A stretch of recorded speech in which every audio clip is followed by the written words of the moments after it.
बहुत समय पहले एक घने जंगल के पास एक समृद्ध राज्य था, जहां के राजा रणवीर को जंगल के सभी प्राणियों से मित्रता थी।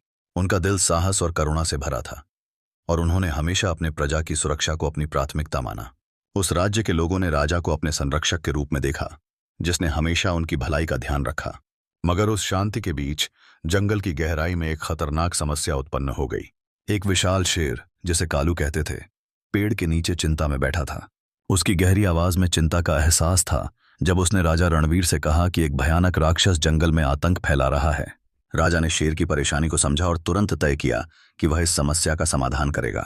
उनकी आंखों में दृढ़ता झलक रही थी, जैसे वह हर खतरे का सामना करने के लिए तैयार हों।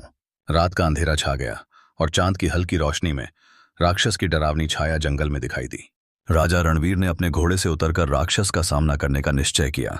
उनके साहस को देखते हुए कालू ने रोकने की कोशिश की, लेकिन राजा ने शांत स्वर में कहा, मैं इस राक्षस का सामना करूंगा, तुम चिंता मत करो।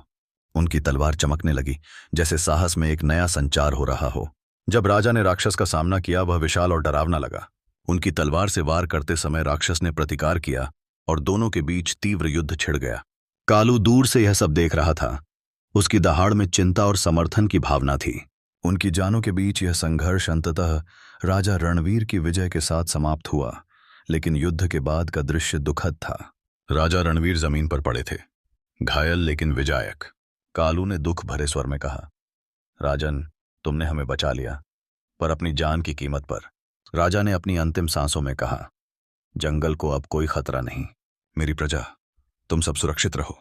राजा की आंखें बंद हो गईं और कालू ने एक दुखी दहाड़ भरी जो जंगल के शांति की याद दिलाई।